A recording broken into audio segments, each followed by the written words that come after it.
Welcome to Catch Outdoors. I'm your host, Captain Rob Modies. This podcast is about living and playing in the Florida Keys, a 125-mile-long chain of islands.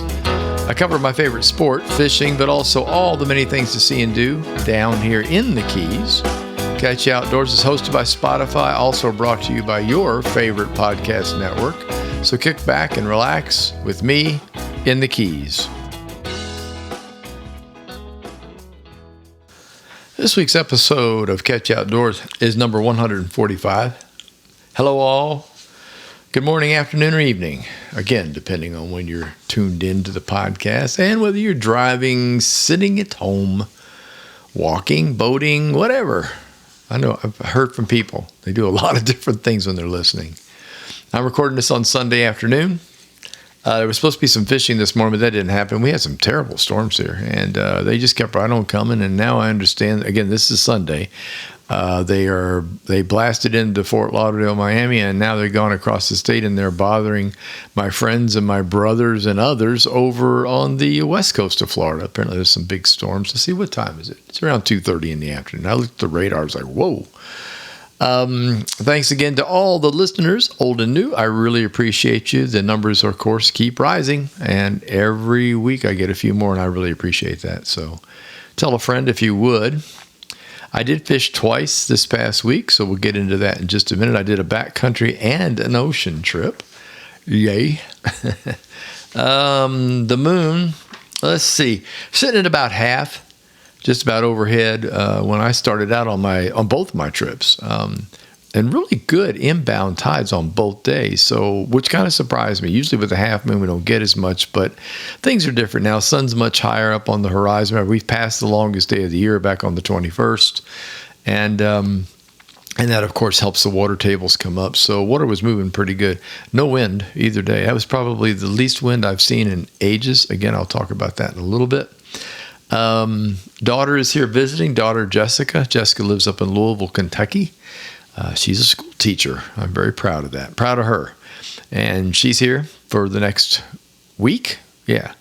By the time you listen to this, it'll be 6 days. But yeah, she's, happy to have her. Going to try to get on the water. That was the idea to do today on Sunday.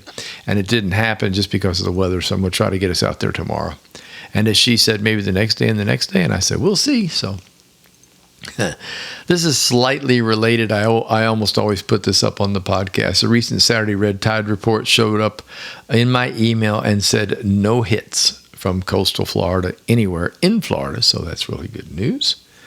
I'm very happy to relay that to you. Oh, something that happened. I got real about this. Balloons. I talked about it in the podcast. I've also posted it on Facebook and some pictures of the wayward balloons I have found. These are mostly the metal style foil balloons. I believe that's the technical term. Foil is what the stores call them. But you've seen these things for birthdays and anniversaries and stuff. Well, they tend to get away from people, and they wind up back in the backcountry in the mangroves.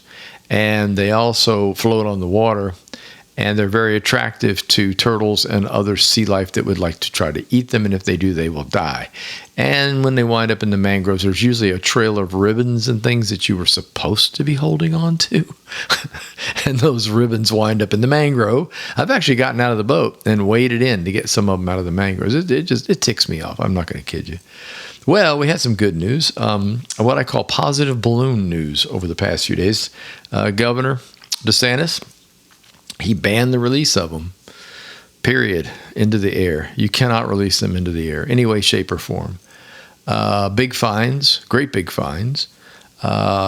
I think the biggest problem with the releases were mostly the blow-up style balloons, the big groups of them that people would go out on parties, or they'd be commemorating the death of someone or whatever, and they let these balloons go. And I don't think a lot of these people have any clue what happens to a balloon after you let go. Maybe they assume it just goes into space. Hell, I don't know, but they don't. And eventually they wind up right back down on the ground again. Now, in most cases, if they wind up on the ground, the earth, they're a problem. But people see them, pick them up, throw them away. When the water doesn't work that way. They land on the water, they drift. And that's why I keep finding, believe it or not, these I believe are coming from our area, Key Largo, Isla Mirada, Tavernier, where I live. because I'm finding them in that area of Florida Bay north of us. And north can be anywhere from as little as 7 to as many as 18 miles up into the Everglades. And this should not be happening. It's a danger to wildlife. That's all there is to it. It's a terrible danger to wildlife. The foil balloons are particularly a pain in the butt because they don't deteriorate. They don't decompose. I mean, they are made of foil. Whereas a lot of your balloons now, environmentally, it's still, I know it's kind of a rubber texture type product, if you will, but those balloons, believe it or not, now they degrade. They're biodegradable.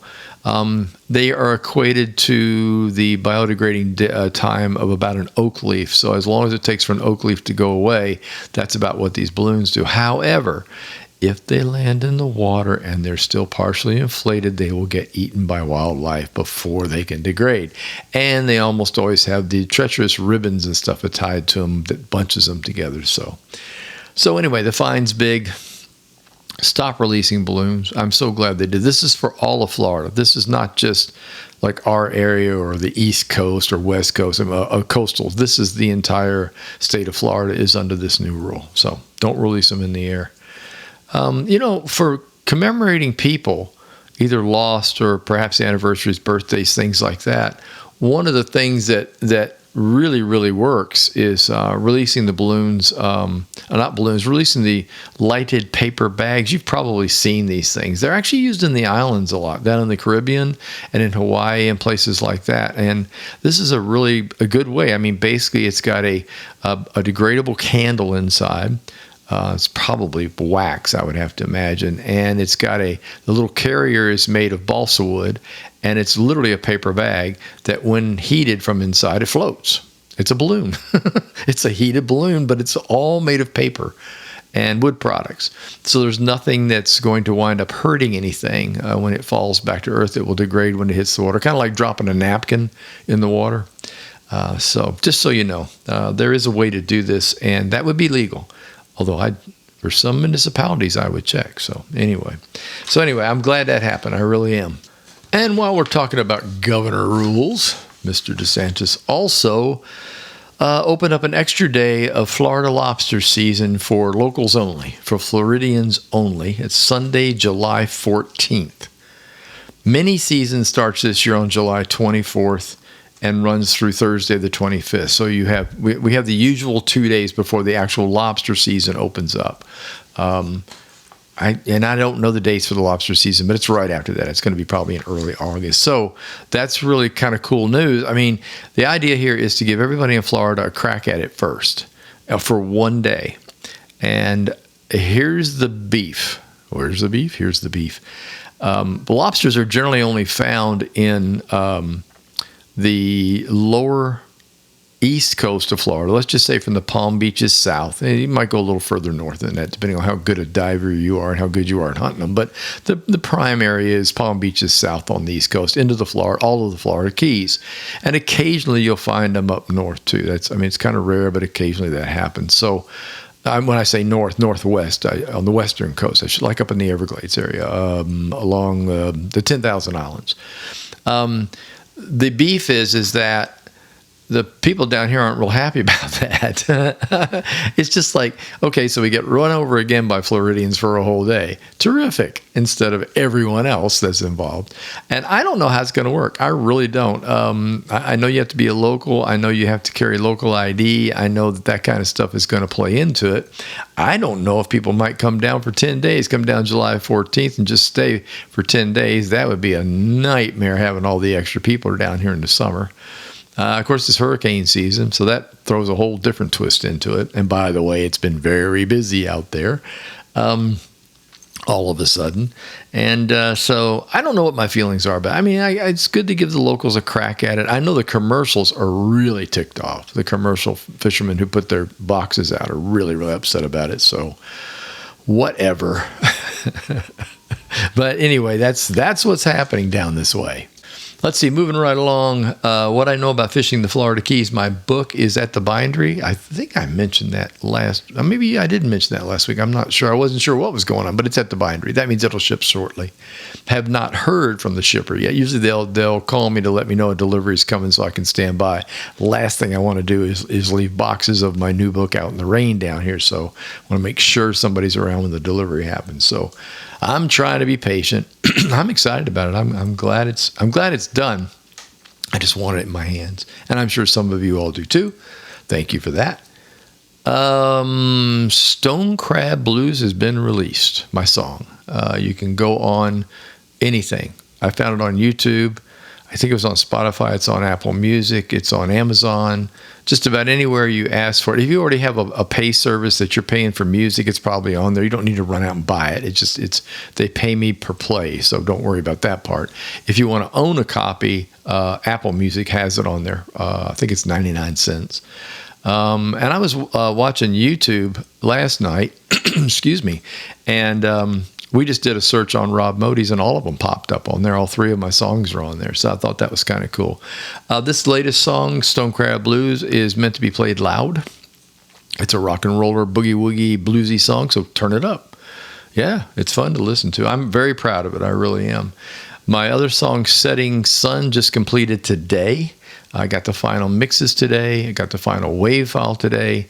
So that'll be up on, let's see, what is today? Today is Sunday. If I work on it this evening, probably get released Tuesday or Wednesday of this week. I'm really proud of this one. This one came out better than I hoped. And one of the nicest things, the two guys that worked on it, Steve Webb is the guy that does the mix down, and of course Billy Davidson is my producer. When we walked outside, Billy says, "You are officially a songwriter now." And that made me feel so good. I can't begin to tell you how good that made me feel. Been working hard at this, so it's like this new hobby turned vocation turned. I don't know. I've always felt that way. It's always fun to learn new stuff and to work on stuff. So that was so weird. You won't hear this. You won't realize I did that. I paused it right after I said the word "so" because my watch phone rang. It's silent. When I'm recording, I do that. And believe it or not, the download of the second song is out there, so it's not available. It'll be, like I said, I will work on it now that I've actually got it. I'll work on it this evening and try to get it loaded up on Tuesday at the earliest. It takes them a few days to process it through my publishing company, and then they'll throw it out to all the spots. It's called Setting Sun is the name of it, and it's easiest if you search for my name, because my name is unique. Modys. My brother, his boys, and myself. We're it. And so it's having a unique name sometimes really helps if you're doing a search. So you search on that, it'll pop up real easy instead of everybody else that's written a song called Setting Sun. So anyway, happy that that's out there. Let's talk a little bit of fishing now, or maybe a lot of fishing. Hang on, I got to grab my notes here. You'll hear the shuffling of pages. So, right after the podcast last week, the weather was horrible, lots of rain, and then all of a sudden it died. On Monday, it just stopped. It was really cool, and I had other things planned. There was no way in the world I could get out there on Monday, so I went out and plugged the batteries in, got the boat ready, psyched there, got myself all psyched up. And Tuesday went. It was beautiful on the water, absolutely gorgeous. I went in the back country. I went up into Everglades National Park. I went up, not real far west. I'd say maybe 10, 11 miles to the west of where we are in Key Largo. So I was probably closer to Alamorada than I was here. And really had a great trip. Jonelle and I found a spot last time we were out, which was all the way back in late May. And we discovered a really good hot spot for fish, especially snook, and went back there just to see. It was like, was that a fluke? Did it really work this way? And by golly, it did. I got two gorgeous snook out of there on artificial. One was 30, and I didn't measure the second one. It was smaller, so I'm going to guess it around 26 to 28. Both of them really nice, healthy-looking fish, healthy specimens, as I like to say. I usually post pictures up on my Facebook page, the Catchy Outdoors Facebook page, after, when the podcast released. I probably usually do that on Wednesday. I'll make sure to put a picture of one of them up there. But that was great. It's too bad that Janelle wasn't on the boat, because I love it when somebody else is there taking a picture of a really nice fish. But anyway, and there was a whole mix of other stuff, a lot of barracuda and a lot of snapper. But it was really a decent day. One thing I'll tell you a couple things that I discovered that day. Number one, once that sun came up around, I started fishing at 7:30. I left the house about 7, and the fishing was great for about 2 hours to about 9:30. And after that, I got to be honest with you, the water was still moving, everything was fine, but it just stopped. I think part of the problem was we've had a ton of rain down here, and when the inbound tide came in and started rushing into the back country, it brought a lot of silt and sand with it. It's the first time I've seen that. It was kind of like, when you have rain those of you that are creek fishermen or you fish in rivers, small rivers, you know what I'm talking about. If it rains above you and then the debris finally comes down to you, it just washes the fishing out. That's kind of what it was like. When it changed over, the bait disappeared. I got some decent rain and stuff out of it, but it was just really weird how it just completely shut off, and I mean really, really fast. I also was so into that area. It was hard to leave. There were rain showers coming. There was the leftover rain that was building. No thunder and lightning, so that doesn't bother me when it rains. Without that, of course, lightning doesn't work for me. Thank you. When Janelle and I were up there, we had seen a guy head up to the north of where we were and fish along a ridge area. And I thought, well, I'm going to go look. He ain't here. You're dumb if you don't. And so I went over there when the rain hit me down. I was south of that. And then big rain shower, as in soaking rain, came across. And I thought, the hell with this. Pulled up stakes, went straight across to that area up maybe a half a mile, and fished where he was and didn't catch a thing. So I'm not sure what that was all about. I'm not sure what he was chasing or what he was after, but I had to go look. Came back down, got a few more bites, and then it quit. Like I said, it just stopped. It was really, really bizarre. But it was a beautiful day. There was almost no wind at all. The cruise across the flats was gorgeous. Man, I love it when it's like that. It's just, it's just summer. You get to summer, and then finally that damn wind quits, and you can just go across the flat. And it's like, I don't know, it's like riding on air. It really is something.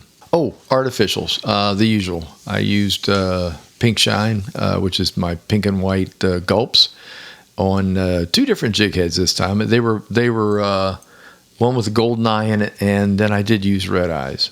So I used red eyes and golden eyes on the Z-Man. The Z-Man, I think they call them Trout Eye is the official name. And both were quarter ounce, and did really well. Very, very happy with it. By the way, I added a new piece of gear onto the rod, a new reel that I purchased while I was visiting my brother in Pine Island. And I picked up a Daiwa, and boy, I like that thing. It's very smooth. I was just looking for something different. The Quantums have held up pretty good, but I've abused the hell out of them, so they're starting to make those funny noises. And I went in there to look, and the Daiwa just, wow, what a great reel. I honestly, I don't remember the name and the numbers on it. It was under 200, but it has a beast of a drag on it. That's the first thing I noticed. Man, that one snook, that first one was determined to get me into the bushes and into the mangrove, and I knew I wouldn't be able to chase it because that's where we were when Janelle caught hers, and it got caught in the bushes, and I couldn't get out of the boat because it's that wonderful, funny muck on the bottom. This is that. It's the color of cement, and it works the same way. You can't put your feet in it. You can't walk in it. You can't. And I couldn't get close enough. There was no water. So depressing. And of course, it broke her off and got away. That's the good news. So I kept thinking, man, if this thing gets in there, I'm not going to be able to get to it. And I finally got it out, and I'll attribute it to the drag. Okay, so I have a little fishy talent. I've been fishing for a long time, but no. The drag is what stops fish. And that thing it has really great adjustment. It's not one of those fine-tuned drags where you just barely touch it and it happens. You really have to give it a twist to make something happen. I love drags like that. I don't like drags that have very little play in them. And I like it. I'll be talking more about that as the days go by. Second trip was on Thursday. I skipped a day, and Thursday the weather was, again, just absolutely beautiful. I decided, okay, this is the time to go to the Atlantic. especially when you're on an 18-foot flats boat. I didn't have any chum. All I had was shrimp. So I threw some frozen shrimp in there, and I took off and went out into the Atlantic, went out to my spot. Well, I stopped at first at a place that I have not fished before and had no luck there. I don't know, water quality color was not good there. It seems like an awful lot of runoff had come out of the islands to the reefs that were only like a few miles off the shore, the patch reefs. The farther out I got, it was much better. As a matter of fact, I went out to my spot, which is 7 miles out, and it was beautiful out there. And man, did I catch fish. I got into the yellowtail so thick, it was crazy. It got legal. I got a legal yellowtail, yay. Everything grew up. And there was everything else. Let's see, parrotfish, wrasse, some unusual things. I got a really big, beautiful, I call them queen triggers. They have the same colors as a queen angel that you'll see when you're diving. Just imagine pasting that onto a triggerfish. It was really neat. I haven't seen one of those in a long time, only when I was diving years ago. So that was kind of cool. But I got dinner. Now let me tell you a little secret here. This was the learning part out there. Because I didn't have any chum, I had 4 bags of frozen shrimp, and my frozen shrimp look like they're really good looking. They're basically fast frozen live shrimp, so they have a very high quality to them instead of the old gray stuff that falls apart, and or pink, even worse. So I took one of the bags and started breaking pieces up and putting it in the water just to kind of get something started, and I caught a yellowtail right away. Now here's a couple things that I did that I have not done before. I used a straight jig, a 1/4 ounce jig, the ones I use in the back on the plastics. I put a chunk of shrimp on that and then cast it away from the boat. I didn't drop it straight down. I was in 18 feet of water. I threw it out. I let the current take it, which in this case was toward shore. And about the time it reached the bottom, it got the hell whacked out of it, and it was a yellowtail. And then it happened again and again, and the yellowtail were larger. When I put the chum bag in, I get lots of little ones behind the boat, tons of them. And I would imagine there's a few big ones underneath, but the big ones, well, they got big for a reason, as they say. The little guys would, pop at the hook or get caught. And I'm serious when I talk little. I'm talking 6 or 7 inch yellowtail. I mean, these things were little. That didn't happen. I didn't see a single one when I was doing pieces of shrimp, and I wasn't doing a lot. I mean, I'd break like a piece or 2 off and throw it in the water. I'd break the head off. The heads are almost useless on frozen shrimp. They won't stay on anyway. So I started throwing things in there, just letting the current take them back, and then making a long cast. Instead of dropping by the boat, making a cast, let the jig drift down to the bottom. And when it got close to the bottom, by estimate, I can only guess it probably takes 5, 6, 7 seconds to get down there. Toward the end of that count, it was like, bam, I mean, off to the races. Grunts, big grunts. Blue stripes. I'm trying to think if there's anything else unusual. I think that was it. There were a couple little bitty grouper that weren't worth talking about, but it was an interesting day for me because I didn't have a chum bag. I didn't chum the water. I was simply just throwing pieces, and I don't call that really chumming because it wasn't a lot. So I was just throwing little pieces in. Let me tell you what, it worked really well, and I'm going to make that part of my repertoire, I think. I mean, why not? The trip across was gorgeous, and then I had a monster rainstorm pop up, it's summer, directly in line with home. So I took off toward up by Pennicamp. Basically, I ran north south. I ran south from where I am, and then came in the Pennicamp channel and came home. By the time I got all the way around a giant circle and was headed for home, the rain stopped at the house, and I was like, I got drizzled on, but nothing serious. So, yay. So best laid plans actually did work out really, really well. So I had 2 really good fishing trips. I'm hoping to get out there tomorrow, or tomorrow's Monday for me, or Tuesday, the day that this thing releases, and get my daughter out there and catch a few fish. I'm looking forward to it. Aha! It's now time for useless information. Yes. I was double checking my notes to make sure I was correct. Yes, it's time for that. And now, from the original book of useless information. You are a reject! You are useless! You can get a job down here cleaning toilets! Here's your host, Captain Rob Modies. Well, he swears up and down he's useless, but He might be all right eventually, but completely useless. With useless information. Okay, here we go. Let's see. I think I picked 4 of these out, and it's musically oriented since my songs came out. Yay! The bagpipe was originally made from the whole skin of a dead sheep. Carnegie Mellon University offers bagpiping as a major. I did not know that. Should have gone there. A penny whistle has 6 finger holes.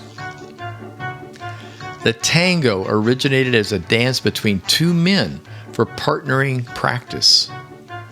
There's a tidbit for you. And last but not least, the harmonica is the world's most popular instrument.